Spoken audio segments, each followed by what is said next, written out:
Okay, good day. We're learning now the Tanya, the fourth section, Igeres HaKodesh. We're on page Kuf Ches, which is opposite 214. And just a brief recap. The Alter Rebbe begins this letter, which is the fifth letter, with a verse in Samuel, which says, Samuel 2, in the prophets, Vayas David Shem, and David made a name. Literally means he made a name for himself and a name for God, because what he did was he buried his enemies. Something to learn for today. We talk about not giving them food and not all that. I don't know. I'm just telling you what it says in the prophets, that although these were the enemies that fought with the warrior David, King David, they were killed in war, he buried them. And the verse says, Vayas David Shem, he made a name. The Zohar, the holy book of Zohar, which is the mystical writings of Judaism, kind of the Bible of mysticism, of Kabbalah, those that are into Kabbalah, says that it's not that he just made a name for himself and for God doing a nice thing. He created God's name. Wow. Now that's a heavy one. He created God's name. First of all, what does it mean? Second of all, how is it that a human being can create God's name? This is what this letter talks about. And it brings the interpretation of the Zohar on that verse that says that you know the way you create God's name? By giving charity to the poor. That's what Reb Shimon Bar Yochai said, the author of the Zohar, the great sage of the Mishnah, of the Talmud, Reb Shimon Bar Yochai. We celebrate his festival, his day of passing on the festival Lag BaOmer. He says this enigmatic statement. So the Alter Rebbe will conclude the chapter when we get there, hopefully tomorrow, explaining the connection between charity and creating God's name. But meanwhile, in order to understand that, we have to talk about God's name, Mark. What is God's name? Yud, K, Vav, K, 4 letters, right? The Yud represents, it's small, it's a little Yud, it's a tiny little dot. It represents Chochmah. Chochmah means wisdom, Chochmah means an idea, right? Mark has an idea, Avram has an idea, we all have ideas. If we just leave it at ideas, it remains in idea form. So Chochmah is the flash, the germ, the seed. Then there is the first Hey of the 4-letter name of God, the holiest name. The first Hey represents Bina. Bina means analysis, to understand, to develop, to comprehend. We take the idea and we develop it. That's called Bina. Then we have the Vav of the 3rd letter of God's name, which Vav means 6, referring to the 6 emotions.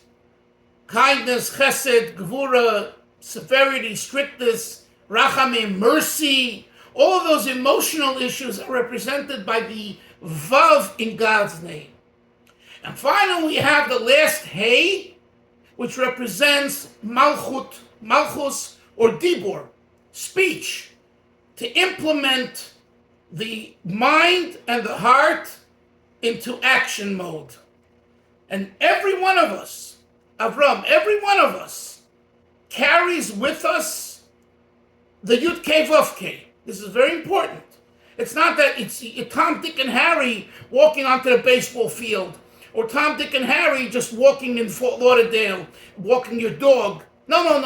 You aren't. If you're a Jew, you're not just Tom, Dick, and Harry. You are wearing and carrying and hopefully living Yud Kei Vav Kei, the name of Hashem. That's very powerful.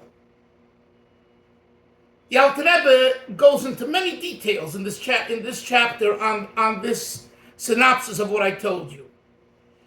Let's continue now on page Kuf Ches.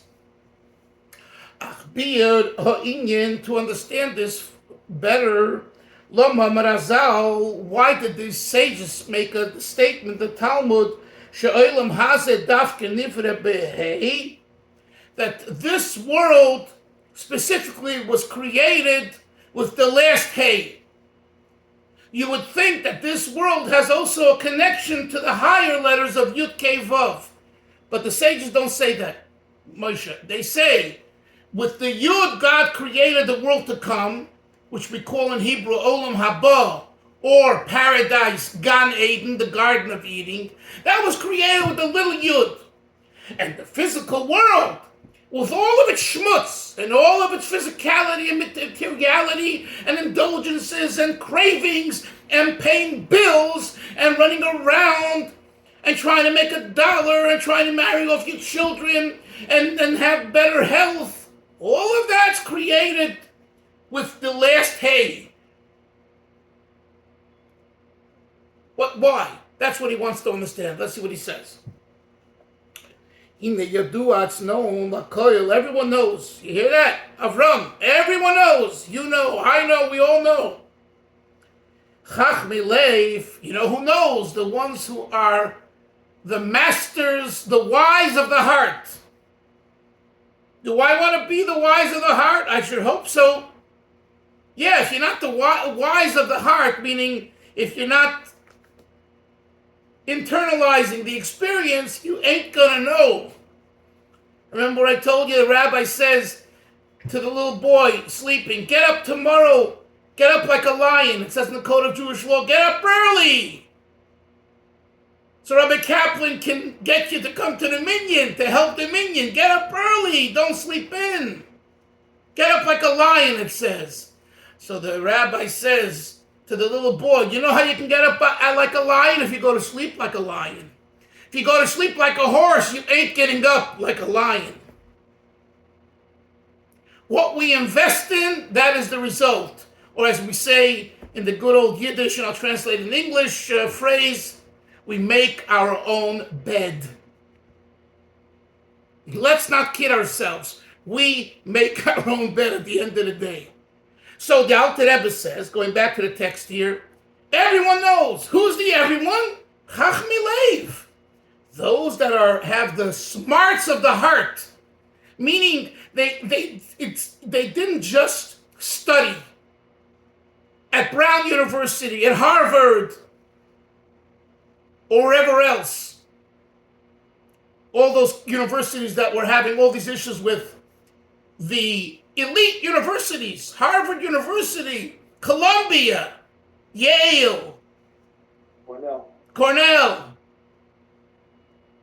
I read yesterday they're going to be losing, billions of dollars because of Jewish people and others boycotting them because of what they're doing to Israel. I want to go on, but I just want to say that Chachmei Lev, it's not enough to know. You need to bring it into the heart. The heart needs to feel and what you understand and what you believe in. So that's what he says. Let's continue. The many worlds and chambers, spiritual worlds and spiritual chambers.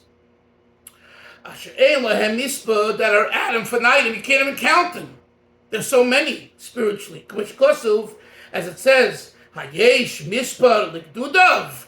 Is there a number to the groups? No way, man. There's so many groups, so many holy angels, so many mystical experiences. I can't give you a number. You can't do a Pew study on the spiritual groups. You're never going to have that answer. Let's continue. Uvechol heichel, and within every chamber itself, the gdud, and in every group, elef alfin v'ribir vavim, thousands upon thousands and tens of thousands upon 10,000 malachim of angels that are in these mystical groups, spiritual groups. The 5 levels of the soul, madreikas lein ketz, the levels of the soul have Adam Finaitim, no end to their levels. Lein ketz u'chol olam ve'cholos, in every world, in every chamber, meribah yecholos, from the amongst the many chambers, Shabbat Silas, which are within the 4 spiritual worlds called the world of emanation, Bria, the world of creation, Yitzira, the world of formation, He doesn't say the world of action. You'll see why. Hine koli buyimelu, all of these multiplicity, ribu yachid ribu, more and more, adin kates mamish, without an end, literally.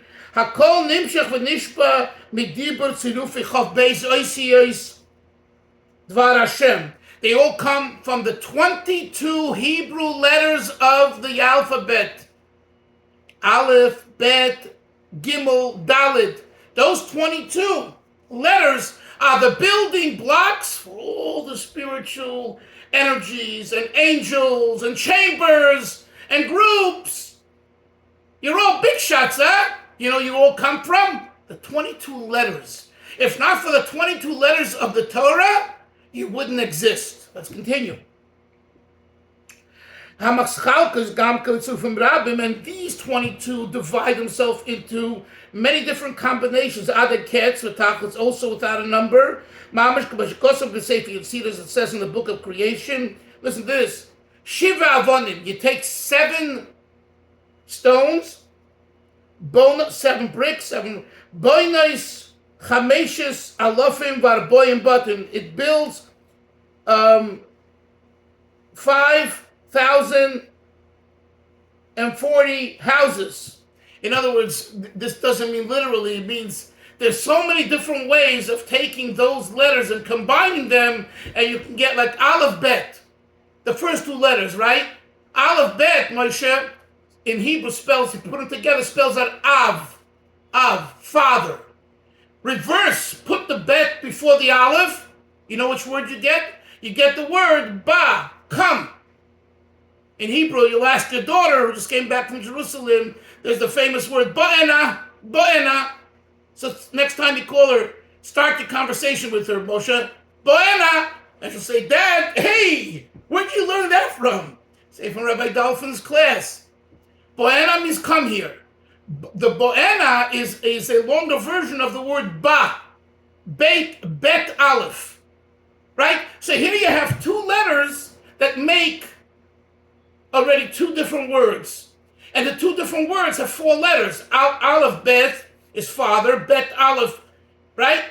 Out of 2 letters. So 2 letters make 4 words, 4 letters, which are 2 words. And so you multiply and multiply and you get all of these words. Let's continue. So he says, the Sefer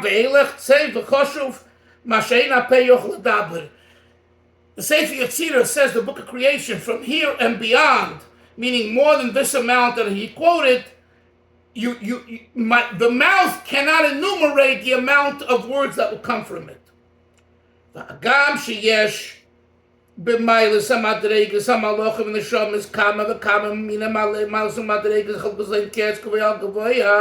although when we talk about the angels and the supernal worlds, there are so many beyond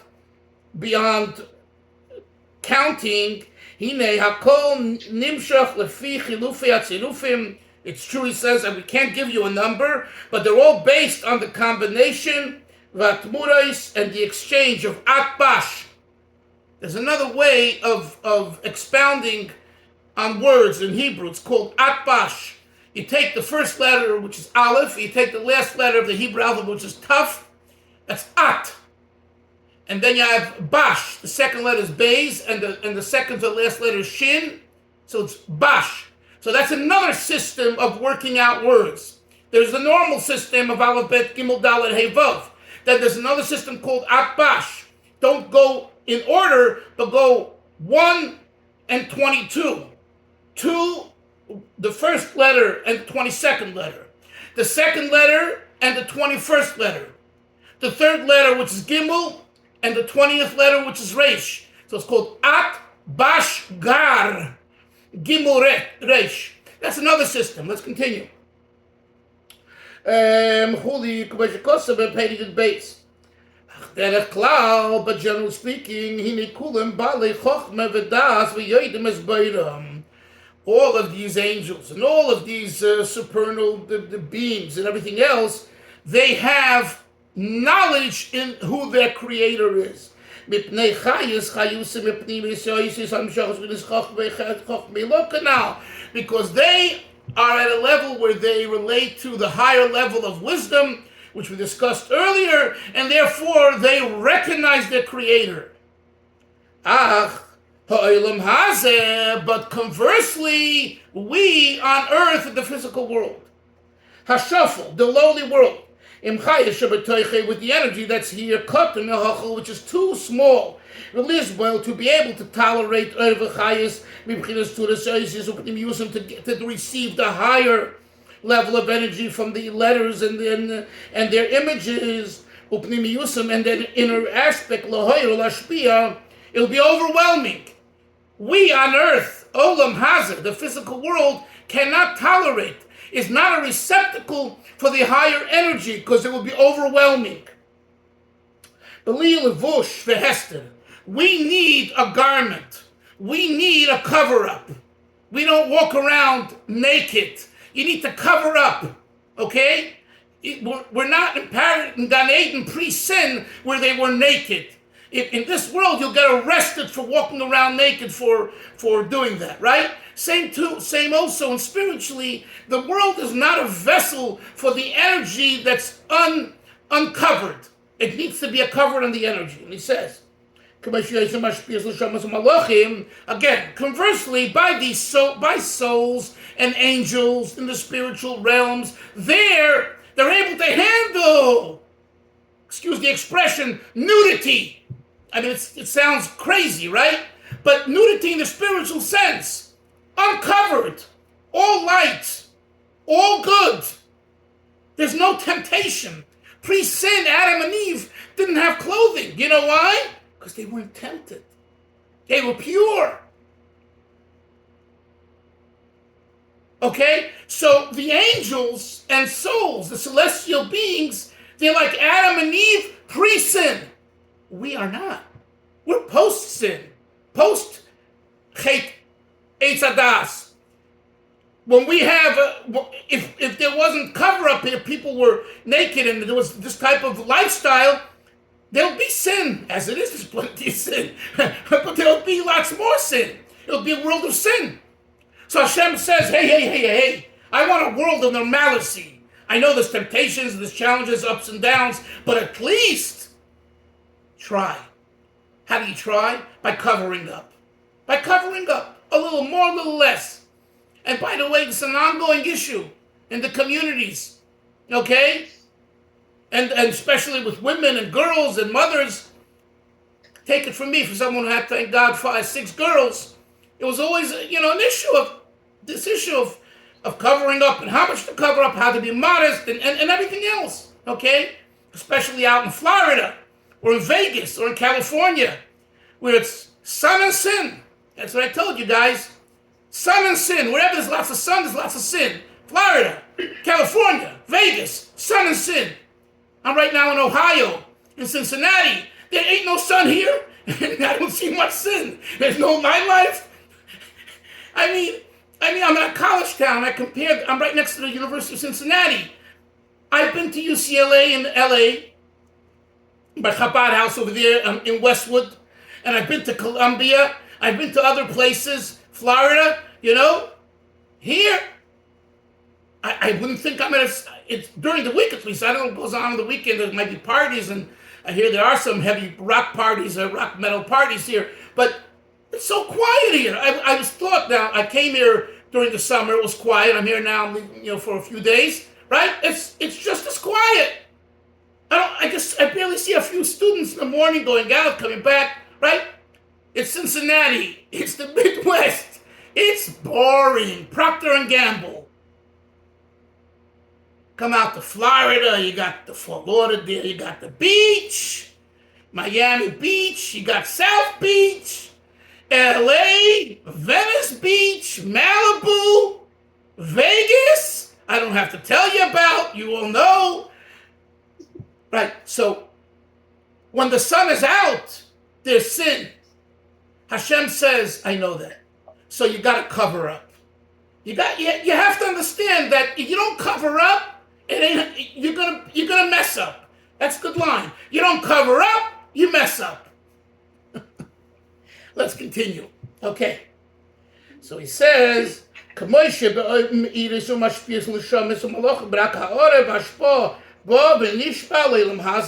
now going on to page 216. The way God gives his effluence to the physical world, it comes from the material and the actual body of the letters of the 22 letters, and their externality. These are the 5 types of air that are emitted. It says in Koheles, Koil Hashem with this, Koil Hashem with that. No, I'm sorry, Hevel. Right? Hakol, Hevel, there's 5 terms of Hevel, of air. So upon these 5 emissions of air, the world stands. As it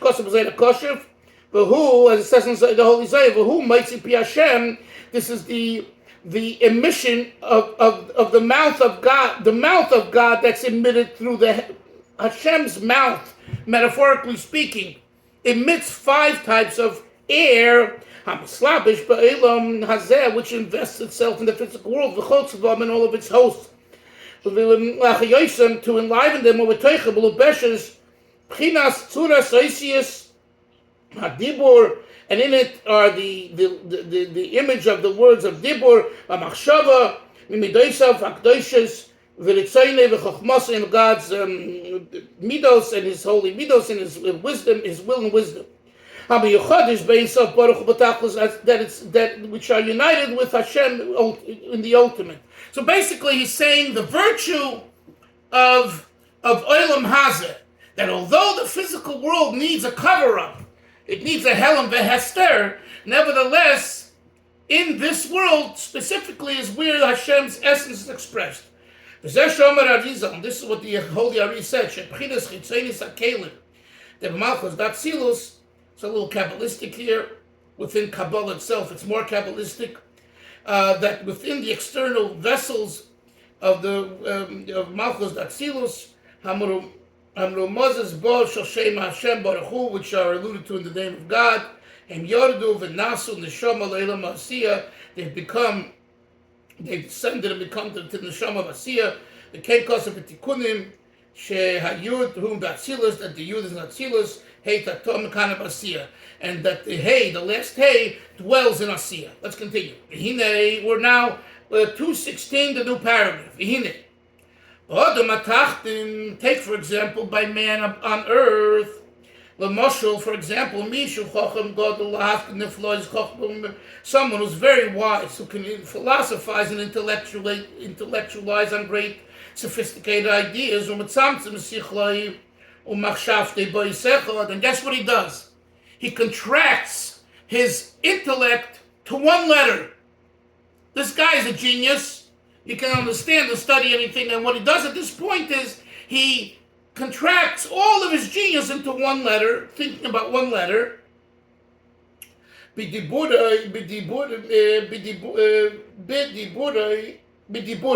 From his speech. This type of contraction is very intense and very mighty and very great. To his wondrous wisdom.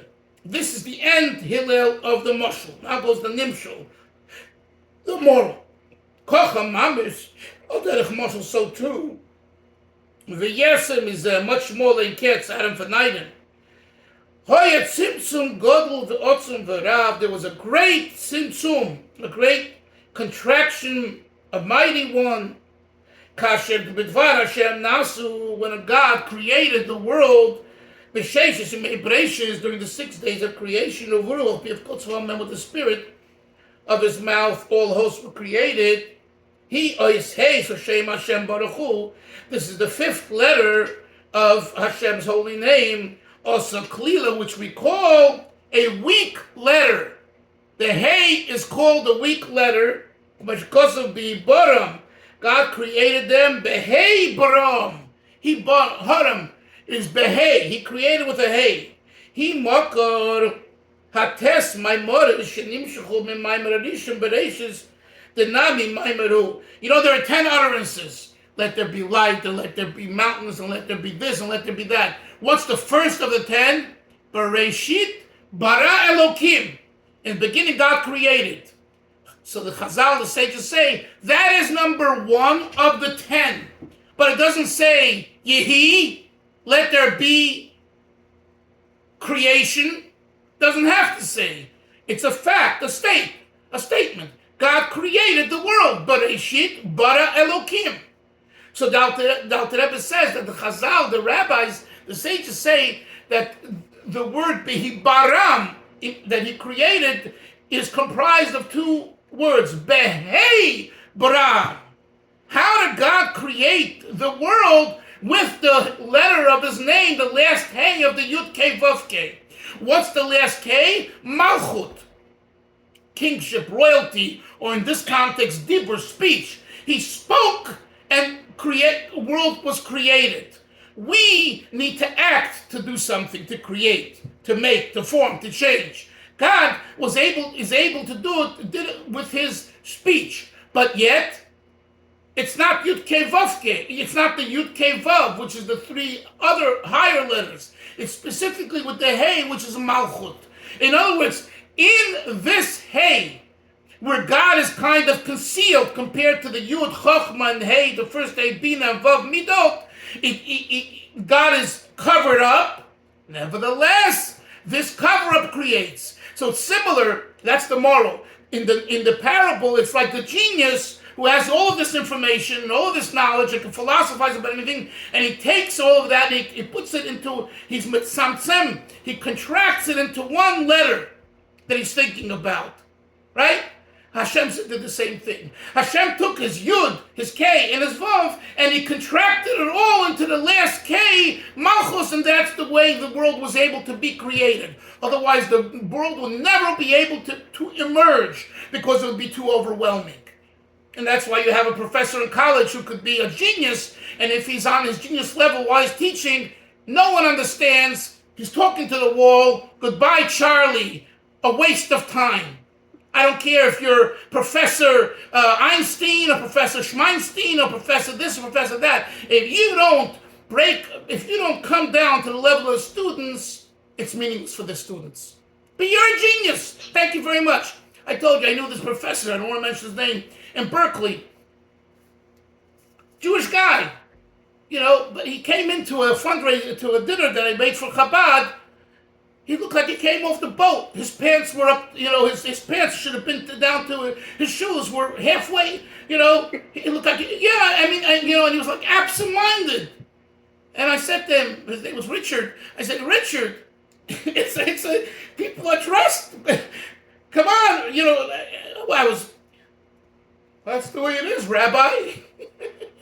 He's still philosophizing on theoretical mathematics at Berkeley, A Brooklyn guy who went out to California, got a job, and fell into the counterculture of the 60s, but he was an absent-minded professor.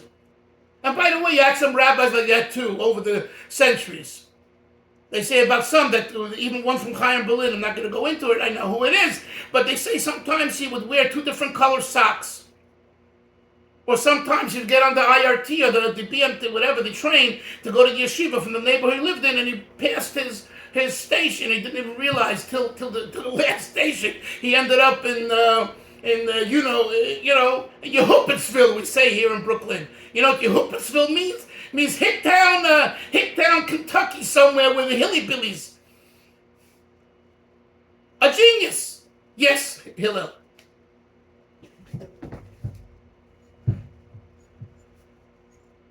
Don't hear you, and let's continue tomorrow. Go ahead. Yeah, what? I knew somebody who was a shamish for Bruderman near Yisrael, and he said that they used to have to shadow him because he would be involved in a sugya and he'd start walking and he could end up anywhere. That's right. Yeah. But I think Rav Ruderman was much more grounded, but when he was in a sugya, but sometimes you meet so the Alter Rebbe is saying, just to conclude, and we'll continue tomorrow, Mr. Shem, he's saying that Yud Kei Vav is like the genius. Okay, for the angels it's great. For the celestial beings and the souls it's great. But for us on earth, and to create Olam Hazeh, this physical world, you need to contract that. You need to bring it down. Chevra, we'll see you all tomorrow. Have a great day. Bye-bye. Thank you. You're welcome. Bye-bye.